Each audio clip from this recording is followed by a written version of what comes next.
Folks, Lions, Giants, tradition to do a preseason crossover. Let's do it.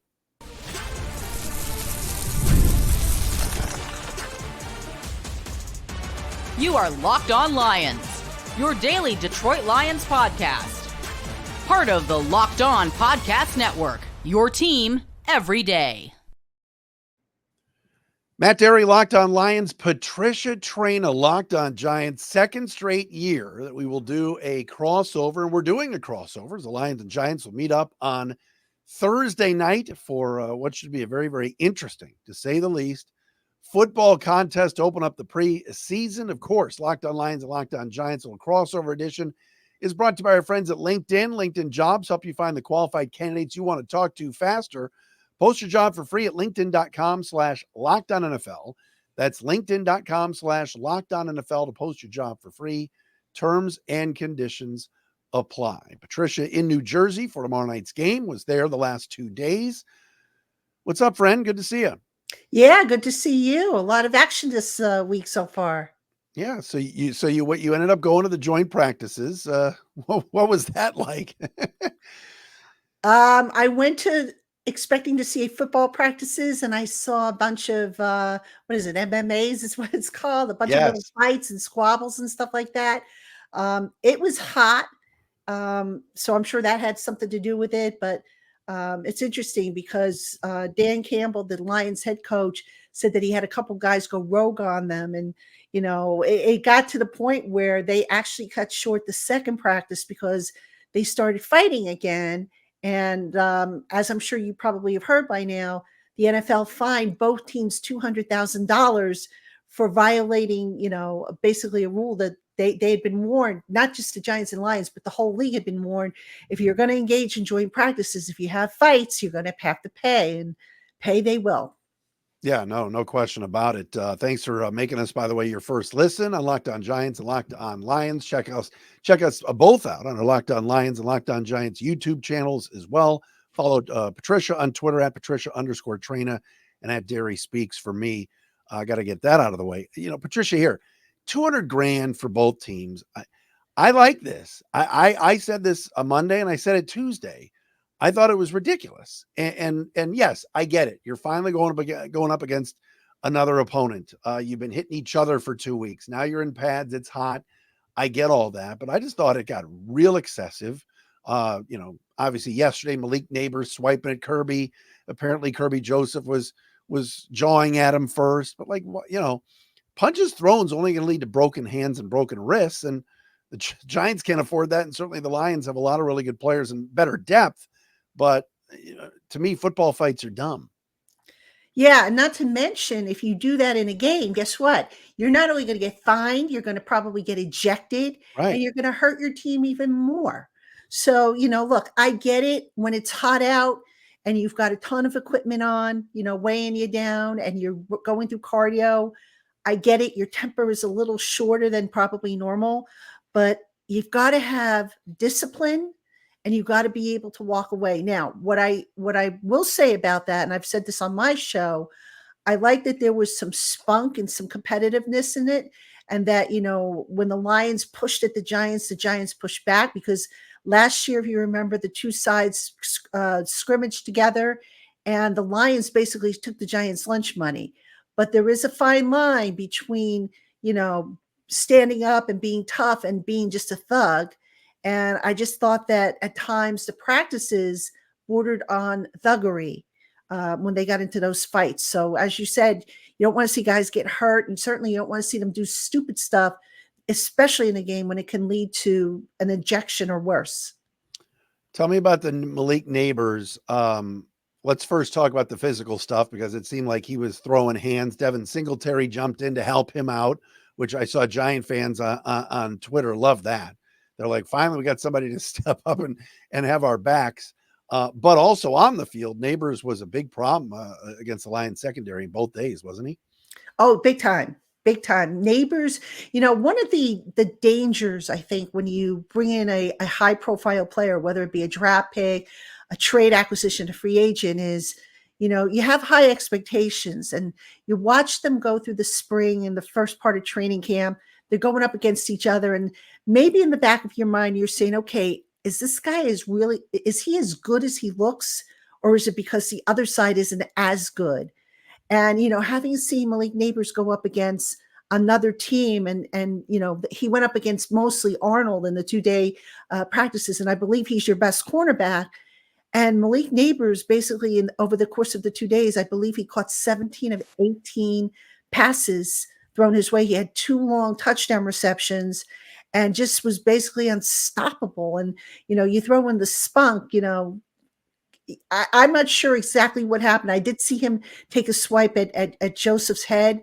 I don't know what was said before that, and he didn't want to repeat it. But again, that's where the discipline has to come in, because you can't be, starting stuff like that. But yet, Brian Dable likes the dog in him. And I just think that, they got to find a way to curtail it a little bit, but still allow the guy to be who he is. And I don't know. I just think that's going to be a big challenge for them. You just said something interesting. You said Terrion Arnold could be the Lions' best cornerback. That is a good question, because Carlton Davis is certainly the most seasoned and a veteran that they went out and traded for, and they're paying a pretty penny to be there. I think they're number one guy, but it's a brand new secondary. Now that Emmanuel Mosley is hurt, Terrion Arnold is going to be out there. I mean, Brian Branch moving to safety, didn't get a ton of work in 11-on-11s, but this is what's going to be kind of interesting, and we'll get into this a little bit later on, but it'll be interesting to see what the rotation looks like just in a preseason game, and whether a guy like Terrion Arnold will even play in the first preseason game, because the rookies want to get out there, but you also want to not put your best guys out there and possibly have them get injured. So that will be something interesting. What do you think of Terrion Arnold, by the way, watching him in person? Yeah, I think he's a good cornerback. I mean, very aggressive, plays fast. Didn't, from what I could see, and I only saw the Lions defense one of the 2 days because I tried to rotate between the two fields. Didn't seem like he made a whole lot of mistakes that were blatant at any rate. But you make a good point. The Lions secondary has been revamped.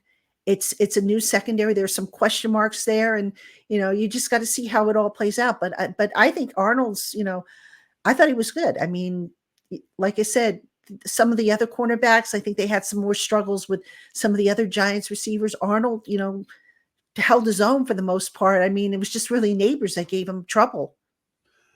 Patricia Traina, Locked On Giants. Matt Derry, Locked On Lions. We're doing a special crossover. We're not even supposed to do these crossovers. Well, we're not going up again. Ross Jackson's not going to get mad at us. David Locke's not going to get mad at us, but this is a tradition. 2 years in a row now, Patricia and I have hooked up to chat about what's going to happen in this preseason game and the joint practices.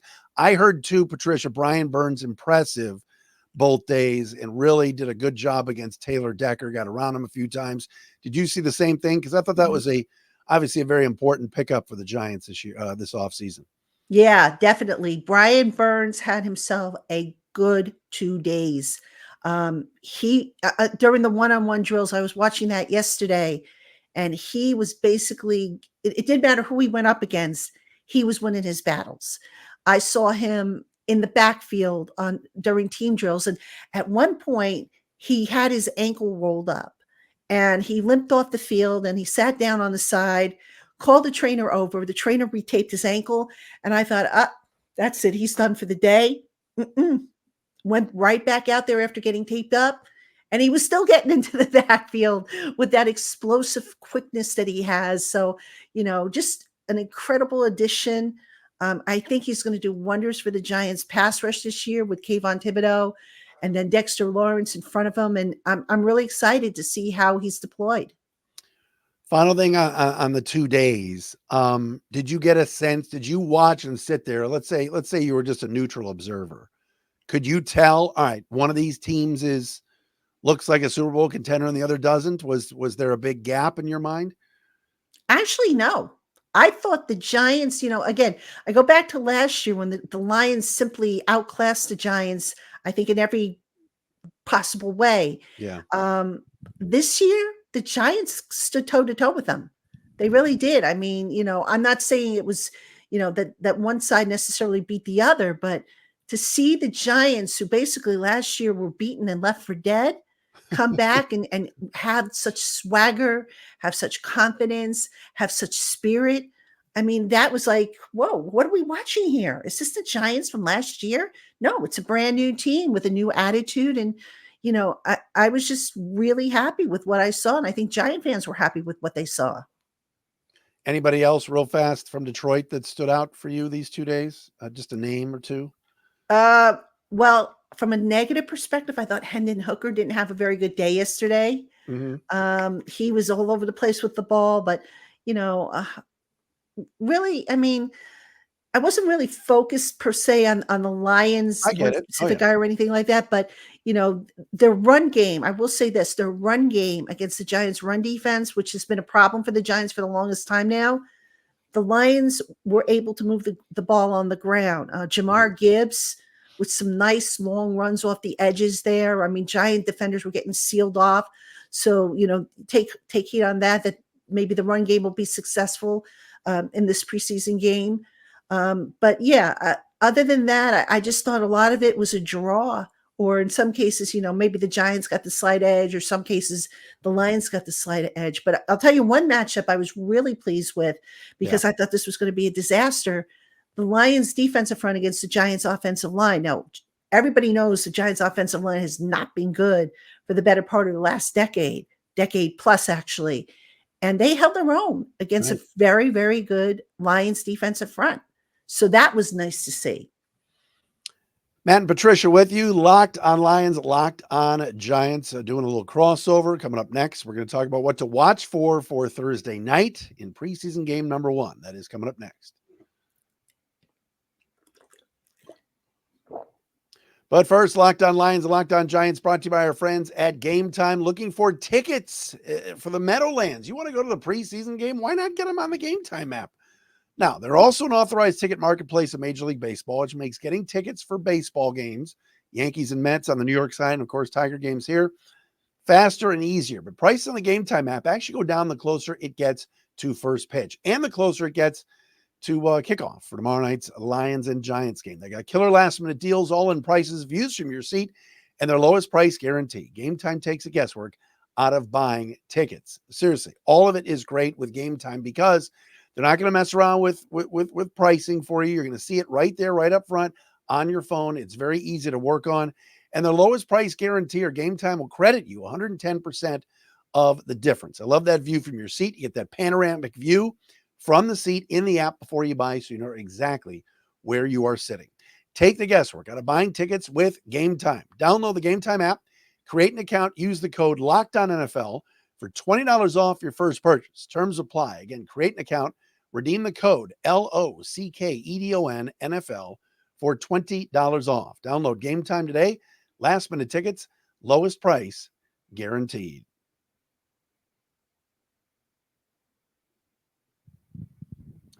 Locked on Giants host Patricia Traina, Locked on Lions, me, Matt Derry, with you on a little special preseason crossover Thursday night, 7 o'clock for the G-Men and the Lions. What to watch for, Patricia? I guess I'll start for the Locked on Giants listeners. You said it, and viewers, you said it. The Hendon Hooker, Nate Sudfeld situation, backup quarterback, is something that I think Lion fans are taking a good long look at tomorrow night because Jared Goff's not going to play, and Lions need to determine who that backup quarterback is and if that guy is on the roster right now. So I think that is definitely something to watch. We talked about before the cornerback situation. What's the rotation going to be like for a game like this? And I also think the wide receiver depth that the Lions have after Jamison Williams, Amon-Ra St. Brown, and Khalif Raymond, no one knows what it is. Is it Donovan Peoples-Jones? Is it Antoine Green? Is it one of the UDFAs, a Tom Kennedy, Doris Fountain? So I think that the Lions are going to take a good long look at a lot of these receivers, and I think they're going to throw the ball more because they need to see what the quarterbacks are doing. They know they can run, and they need to see what these receivers are up to. And of course, the kicking situation. I don't know how many kickers the Giants have, but Lions might need one of those because right now it's one, Jake Bates, who only has kicked in the UFL. And I think the Lions are waiting on someone to get cut from another team to bring them in. They've been patient with it, but that's something to certainly watch Thursday night in the swamps of the Meadowlands. How about for the Giants? Yeah, so Brian Dable has not said what his plans are, but based on history now, I have to think that because a lot of the starters got some quality work over the last couple of days and haven't really had days off. Daniel Jones, for example, he's taken every rep. We probably will not see Daniel Jones. We probably won't see Andrew Thomas, a left tackle. Kayvon Thibodeau, we might not see. We might not see Brian Burns. Probably a few other guys. So really for the Giants, it's going to be about depth, sorting out some of the question marks that they have. Now, on the starting front, the starting cornerback 2 opposite of Deontay Banks has to be resolved. The Giants went into the preseason with Cordell Flott penciled in there. Cordell Flott has been inconsistent, so Nick McLeod has mixed into that rotation there. So who's going to be that CB2, or is that CB2 even on the roster? We don't know yet. So that's going to be something to keep an eye on. The running back rotation, who's going to be RB2 behind starter Devin Singletary? I think Tyrone Tracy right now has the lead, but Eric Gray is looking to make, to rise up the chart, so to speak. The bottom of the receivers, I think you can say that the first 4 receivers are set for the Giants. So special teams, the kickoff return rule especially, that's going to sort some things out for receivers, as well as, some of the other depth on the team.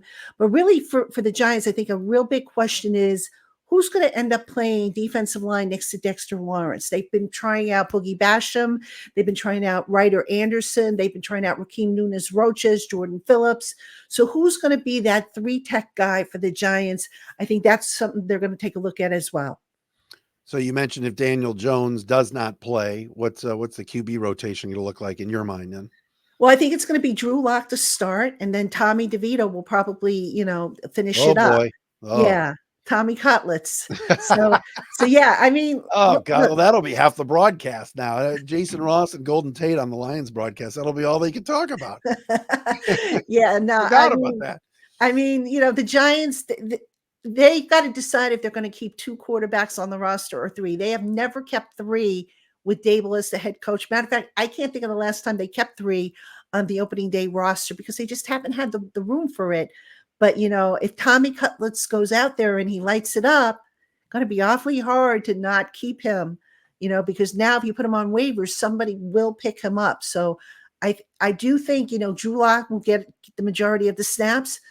If I had to guess, maybe it makes sense to give Lock the first half and DeVito the second half, but I don't know if that's how Dable has it planned.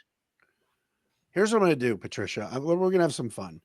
If Sudfeld and Hooker just suck all preseason and DeVito looks good, but like you said, maybe Drew Lock looks good. We know Daniel Jones, Danny Dimes is your guy, albeit that's a sports talk radio. That's always a good bit on FAN if he's good or not, but he's being paid so much money, you can't get rid of him. Maybe I should just could do like a Detroit Tommy DeVito thing. Like that would be fun for the fans. I'm sure you got tired of it last year because he wasn't that good, but he was fun and he had that agent with the hat on. And yeah, Sean Stellato, good guy. I had him on my show. He's a good guy. He really did. You really? Oh, yes, yeah, I did. You did yes, actually. Yes, I remember that last year. Yeah, good guy. Does a lot of stuff for the community and stuff like that. But you know what? God bless him. He works so hard, he's enjoying life. So who am I or anybody to deprive him and say, what are you doing, dude? So good for him. Look, with Tommy DeVito, his story caught fire because he's a local kid. He kept the Giants' very slim playoff hopes alive last year. A local kid done good, so to speak, blue collar family. His father is a plumber. And good for him. Look, nobody expected that out of him. Matter of fact, when he was, I remember last year watching him after he was signed, undrafted free agent. And I remember saying, oh my God, this guy's never going to make it to training camp because he was bad. And he got better and better and better. And even when the season it started last year, I said, okay, he's going to sit on the practice squad. We won't see him. They're going to develop him. Well, then they had the injuries, so they had no choice. And Brian Dable's a firm believer in, okay, we got a guy on the roster, so let's just, he knows the system. Let's bring him up and see what he can do. And he was good enough to hold off a couple of other guys who had the Buffalo connection previously with Dable. So that, to me, was a feather in Tommy DeVito's cap. Will be certainly interesting to see how this thing plays out, certainly tomorrow night. Don't expect to see, like you said, a lot of the starters, and that's just kind of how all these coaches have done it. When we come back, though, let's discuss some players that maybe are on the bubble. Maybe the Lions could pluck away from the Giants. We did this last year. Maybe vice versa, that maybe the Giants could look up and say, look, when I might need a running back, I got a name for Giant fans. We'll do that coming up next.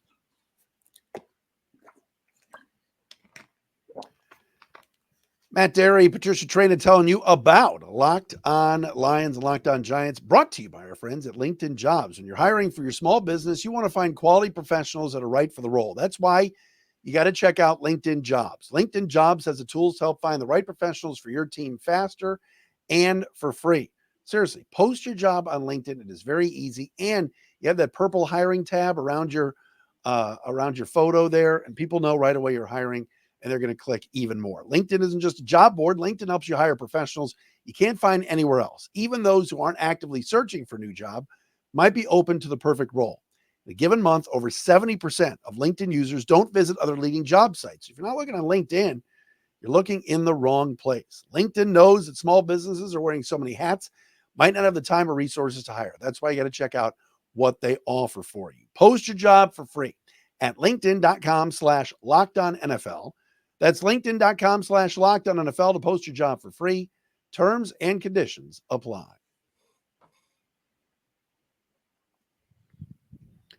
Locked On Lions, Locked On Giants, little Wednesday crossover, getting ready for Thursday's game down in New Jersey, or up in New Jersey, if we're talking Michigan and New Jersey. I don't know. When was the last time you were in Michigan, Patricia? You ever come visit us here?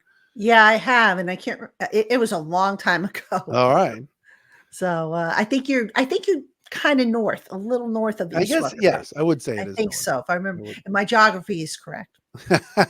If I'm ever in New York or New Jersey, it's always Joe's Pizza for me in Times Square. I just think that's a great slice. I don't know what you think, but I'm telling you, if I'm there, that's where I'm going.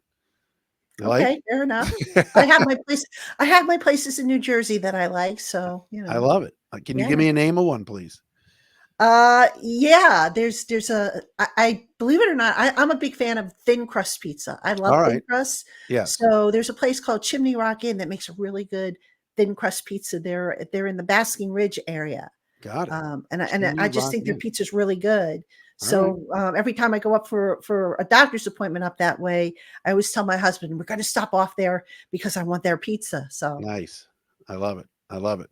All right. So some names to watch that might be on the bubble. I would have said this: if John Kaminsky would have been healthy for this game, and obviously he's going to be out likely most of the season with an injury, but he was a guy that was kind of on the bubble that if the Giants were looking at, all right, D tackle, D end, added depth, that would have been one guy that I was ready to tell you about, that I said, hey, listen, he might play well, but he might not make the team. I mean, the Lions have a deep roster. Another name you mentioned was running backs and people after Singletary. Jamar Jefferson is an interesting name to watch. If he has a really good game, but you got to remember, the Lions have Jahmyr Gibbs, David Montgomery, Craig Reynolds, who they really like, and they drafted Sione Vaki.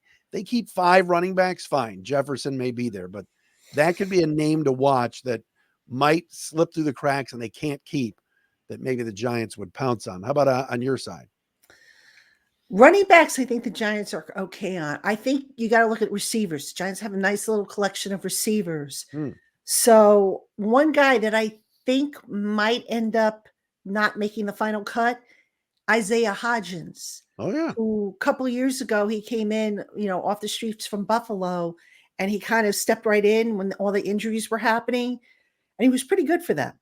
Now, last year, didn't really get as many opportunities. So I've got to wonder, what his future is with this team. I'm not so sure it's good, but look, Isaiah Hodgins is still a very good receiver. Doesn't really give you much on special teams, but if you're looking for a good third receiver, something like that, second, third receiver, he might be able to give you, a nice threat on the outside.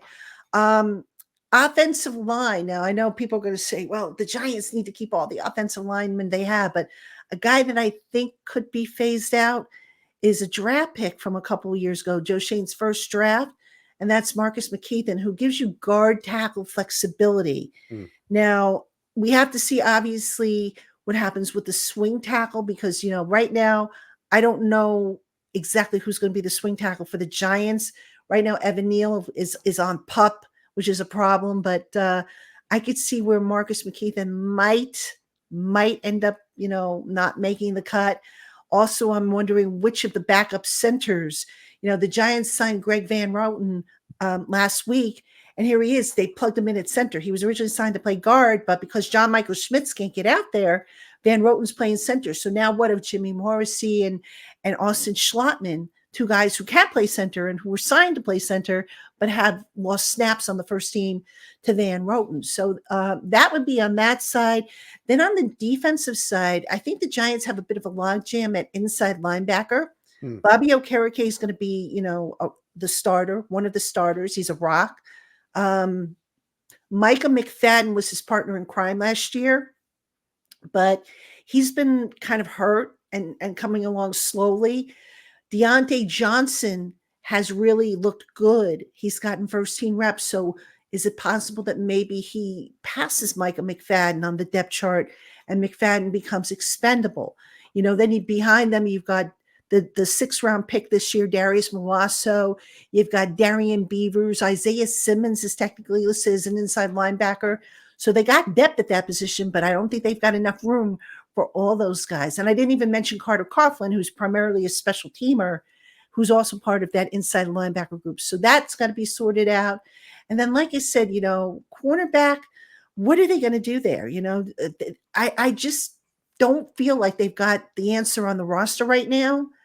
But who knows? Maybe over the course of these next 3 games, one of these young guys will step up, and now they'll go from, the guys that I think might be on the bubble will go to being a little bit more solidified. So a lot of interesting stuff.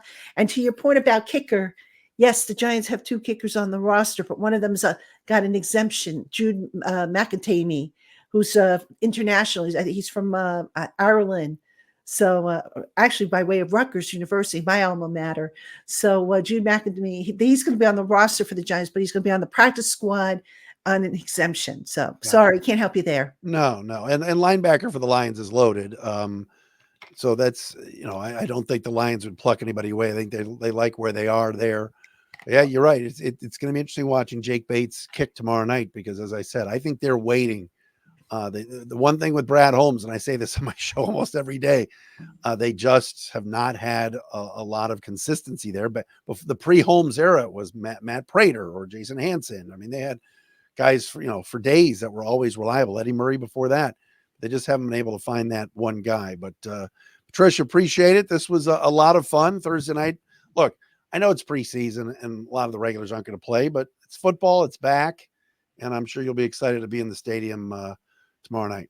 Yeah, absolutely. Patricia Traina, thank you. Matt Derry from Locked On Lions. Patricia Traina, Locked On Giants, a little special crossover edition on a Thursday. Back again tomorrow. Please make us your first listen. Check us out wherever you get your podcasts and subscribe and watch us each and every day on our Locked On Lions and Locked On Giants YouTube channels.